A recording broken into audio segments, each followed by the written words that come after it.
नहीं रहा। आपने अपनी एड़ी चोटी तक दम लगा लिया, बल लगा लिया, गिड़गिड़ा लिए, सब कुछ कर लिया, पर उसने आपका धन नहीं दिया। ले गया वो 2-5 लाख, 10 लाख, 50 लाख, 25 लाख, 30 लाख व्यापार में, अधिकाधिक में कहीं वो पैसा चले गया। आपने पूरा बल लगाया, पूरा दम लगाया, तब आखिरी में जब हताश हो जाओ या एक कोई पैसा लेकर चले गया उसका भी, और अगर मान लो बहुत सिर पर पैसे का लोड है, कर्जा है उसके, अगर मान लो सिर पर कर्जा भी बहुत ज्यादा है, कोई पैसा आपका किसी को देना है और वो बहुत परेशान कर रहा है, धन दीजिए, हमारा पैसा दीजिए, हमारा पैसा दीजिए, हमारा पैसा दीजिए, तो दोनों के लिए सर्वश्रेष्ठ एक पैसा गया हुआ कि वापस बुलाने के लिए भी, और एक अपना स्वयं का कर्जा चुकाने के लिए, दोनों। महाराज पंच बेलपत्र, पंच श्वेत पुष्प, मतलब 5 बेलपत्र और 5 सफेद पुष्प, श्वेत पुष्प,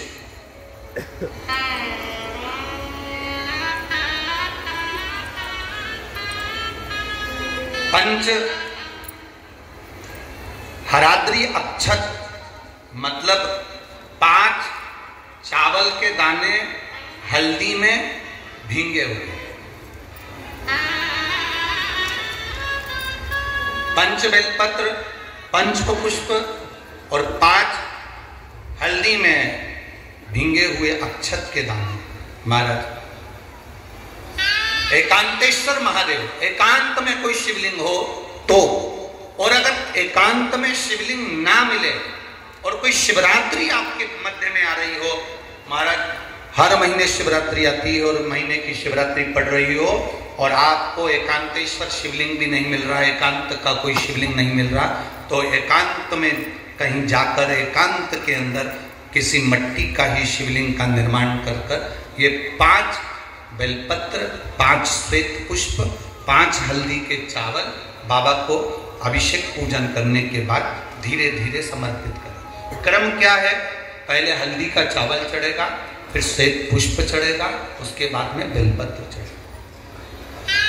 5 एक साथ नहीं चढ़ेगा, हल्दी का चावल भी चढ़ेगा तो एक एक कर चढ़ेगा, और श्वेत पुष्प भी चढ़ेगा तो एक एक कर चढ़ेगा, और बेलपत्र भी चढ़ेगी तो एक एक कर चढ़ेगा।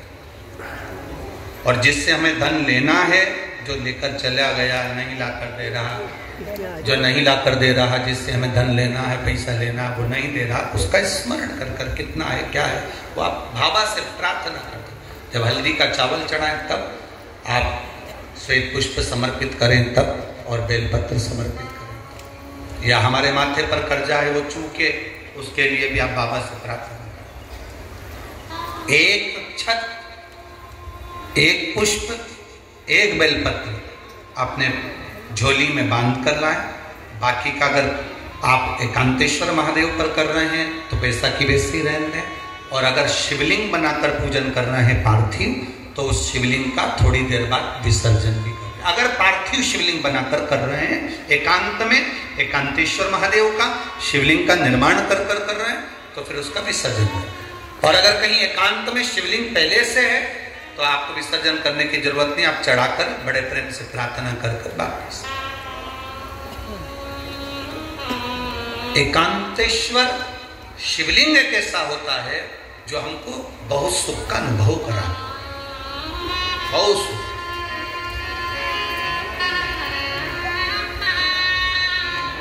हम तो यहां तक कहेंगे जिसकी रीढ़ की हड्डी में गेप आ जाए, घुटने में गेप आ जाए, डॉक्टर ऑपरेशन का बोले, उससे पहले भी एकांतेश्वर का पूजन जरूर, उसका फल मिले।